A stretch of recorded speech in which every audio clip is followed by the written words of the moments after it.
Welcome back to the Marching Arts Network. I am the Stress Master. Thank you all for joining me on yet another WGI video. In this video, we're going to be watching and reacting to Rythym X from 2025, their finals performance, silver medalist with a 99.063, a very high score, only getting beat by RCC by 1/10 of a point, so very, very close. I did find a cool video we're going to watch before that, though, that kind of talks a little bit about the show and their design concept. And so hopefully it'll help us understand the show a little bit better. But before we get there, please make sure that you subscribe. If you're a new viewer to this channel, thank you very much for watching. And please consider subscribing. And if you're not new to the channel and you've watched several of our videos, there's no reason why you shouldn't. So just please go ahead and do that.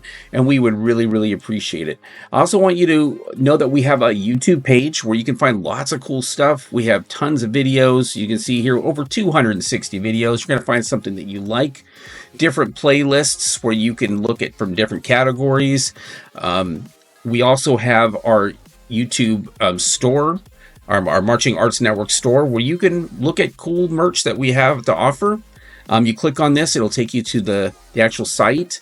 And then we also have memberships where you can become a member. You can join for as little as $1.99 a month and get different perks. So we would really, really appreciate you subscribing, visiting our YouTube page, and buying some merch. We would really love that. So let's go ahead and get to the video. So the video I found was actually of the show designer, show designers, I should say, that we're talking about the concepts of the show, how they constructed everything, uniforms, stuff like that. So I thought it would be really, really cool to take a look. So here we go. My name is Ryan Ellis. I'm the visual designer here at Rythym X, and my X number is 298.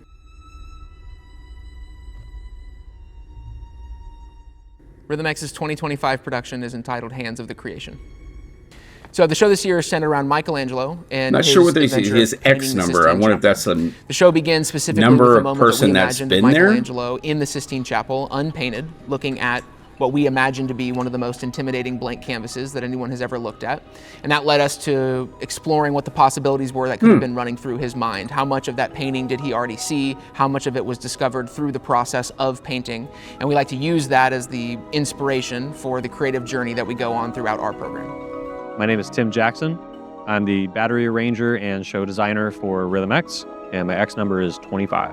So the Sistine Chapel ceiling just stands on its own.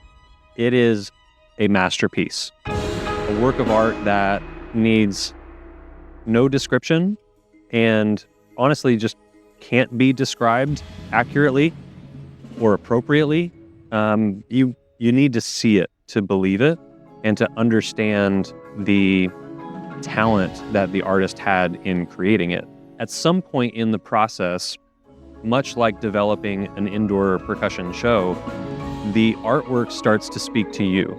You sort of silence your brain a little bit in the creative sense, and you realize that what you're cultivating with everybody involved in it has a life of its own, and that's what creates this ultimate experience. Our show begins with our depiction of what the Sistine Chapel looks like unpainted. So the ensemble, the battery, is in a central mass on the floor looking up at the ceiling of the Sistine Chapel.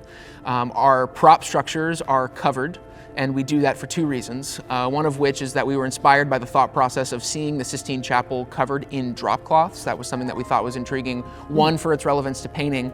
Two, because we're interested in the barrier that exists between the artist and the art that he has yet to create.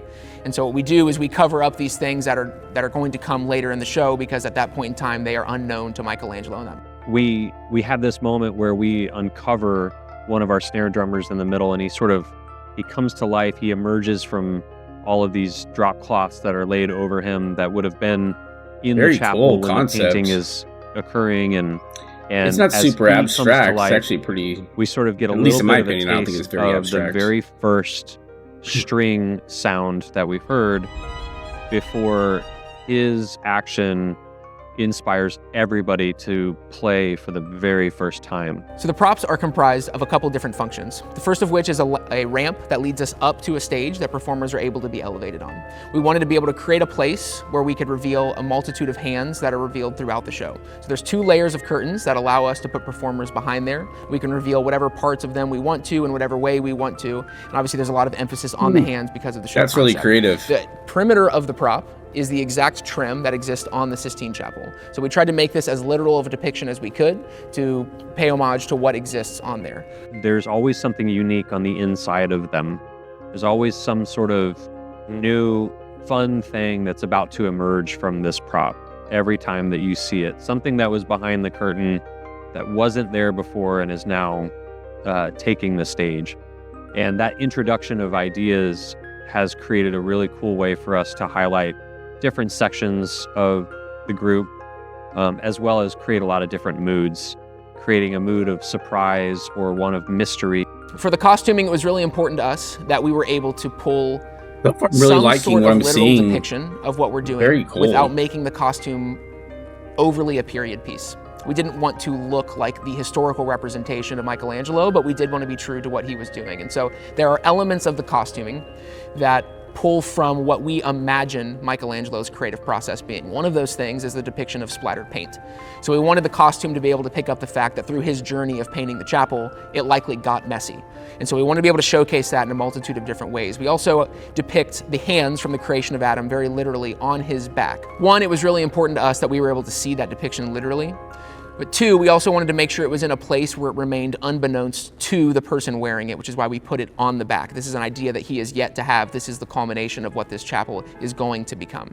I love the part of the show where we highlight our hands in these colored gloves that are stretching through the black fabric in the props, and everything that they're doing is choreographed to the musical soundtrack that you're hearing at the time, and it's sort of an influence to the way that we're moving on the floor, and has some direct correlation to that. We also just utilize hand motions and hand choreography in a lot of ways that we just as an ensemble haven't done before.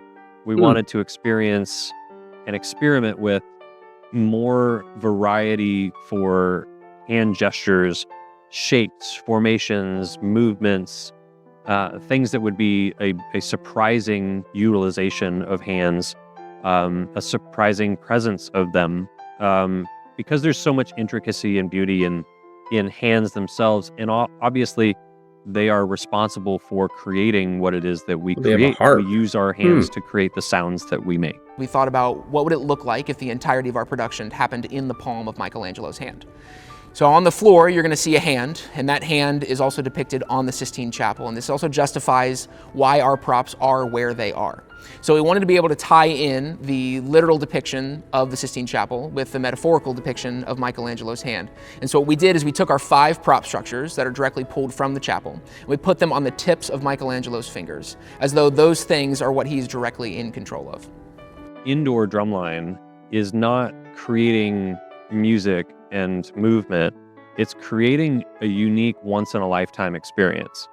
And you can think of that in a myriad of ways. You can think of it as the experience that the membership or the staff has from the beginning of the season to the end of it, all of the friendships that are formed and the memories that are created. We also wanted to represent how an idea comes to life. And in my mind, it was always that an idea is usually referred to as something small that then develops into something much bigger. And so we tried to, throughout the course of the program, utilize very small elements, whether that's an egg shaker that starts with one person and then everybody in the ensemble has one. So the culmination of the show intentionally does not exist as literally as a lot of other shows that we've tackled in the past.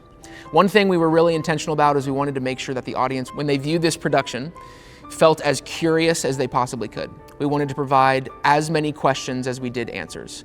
And so this show tackles both the literal journey of the painting of the Sistine Chapel and Michelangelo's process through that, as well as the narrative journey of what that means to this organization this year and this production, because this is not the Sistine Chapel and we are not Michelangelo, but we are using all of those things as inspiration to be able to create something that hopefully the world has never seen before. So at the culmination of this production, our expectation is not only that we see the coming to fruition of the Sistine Chapel, but that we've also culminated a new piece of art that until that point did not exist, which was the Rythym X 2025 production. At some point in this process, year after year, we go through a cycle where we just have to be done. We have to stop creating, and our performance, our creation it's over. At some point, Michelangelo knew he would have to be done. He would have to make his final brush stroke on the ceiling.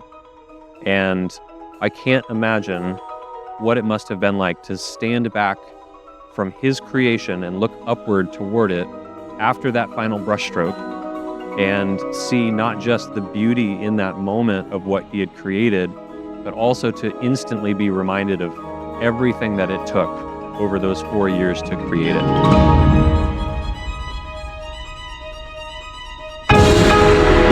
Oh, wow, that's loud. That was very, very loud. Okay, so I thought that was kind of cool. That's kind of cool to look at the how they came up with the show, the concept. So it's really going to help me understand when I'm watching the show, so I don't have to guess. And I think it's really smart that you put it out before you get to championships, so that there's some relevant information out there about your show. So I can't wait. Let's take a look here. I'm gonna get out of here. Give me 1 second. Okay, I got to switch over to the actual show, make sure it's not playing in the background. Okay. All right, so now we're going to see the actual show. Can't wait to see how it all comes together now that we saw kind of a synopsis of it. So here we go.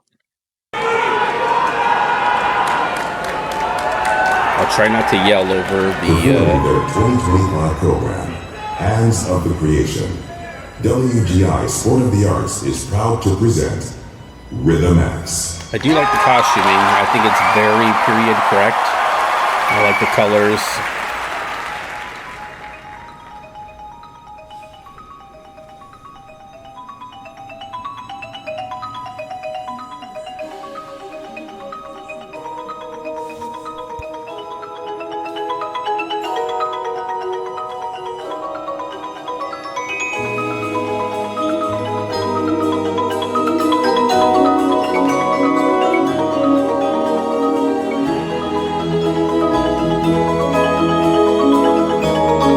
I like how they uncover the snare drummer. That's kind of cool.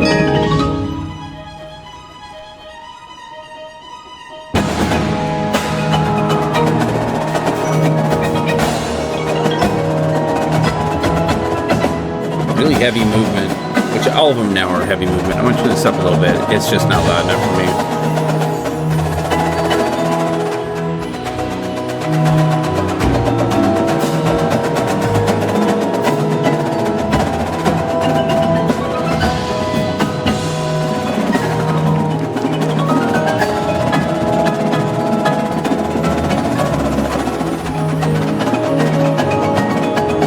Really good playing from all. A lot of good movement from the... I don't know what you'd call the performers that are just movement based, but...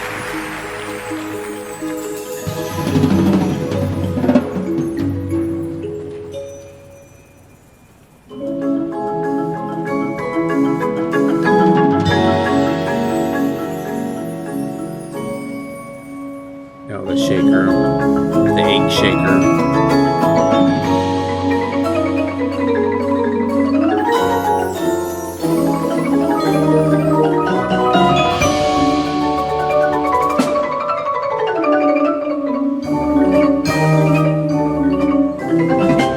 Oh wow, that is really cool.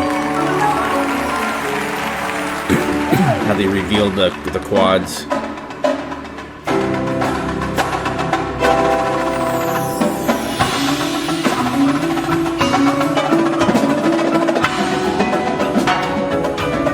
I even like the shells.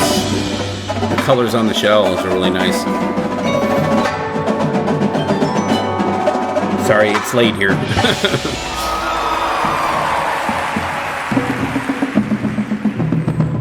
like these as like kind of stages. Very effective.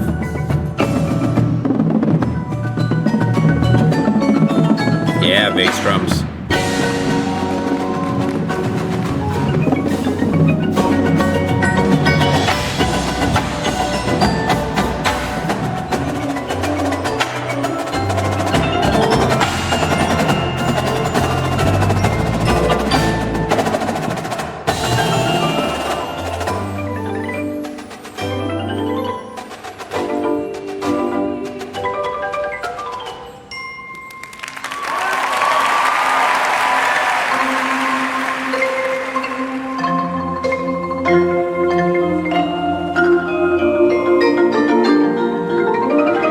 Very cool concept of having the hands like just coming out of the curtain in the back.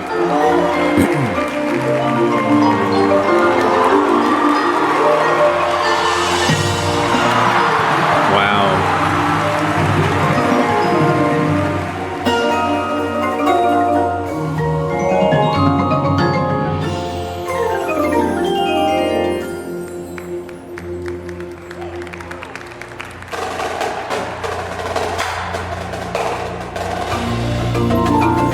I don't think I've ever seen a show like this. Very creative.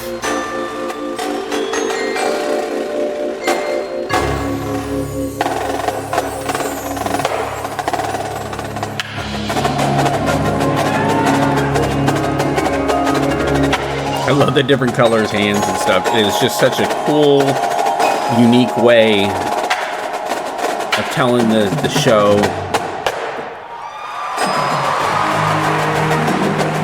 Having the performers come in and out, very cool. Love it.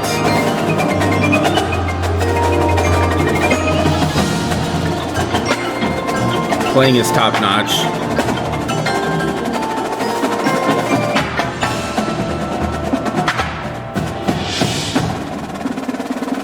Wow, nice color there.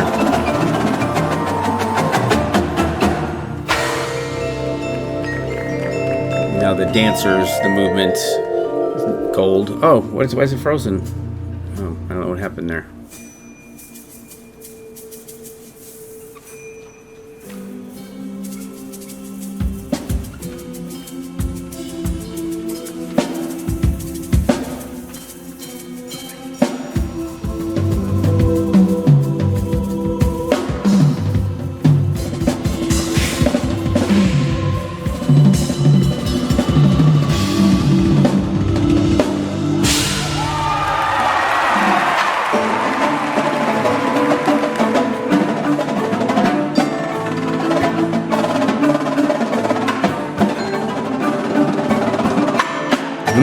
Really good playing there.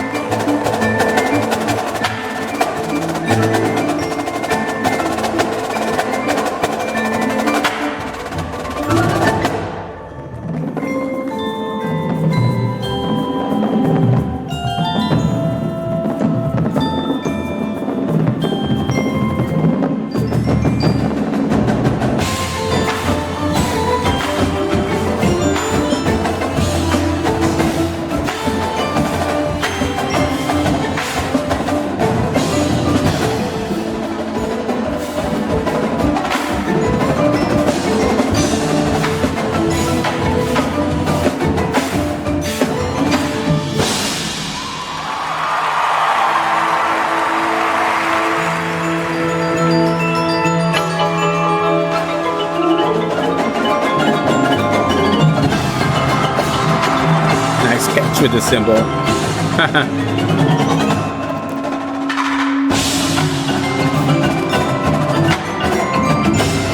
Oh wow, that was a cool reveal.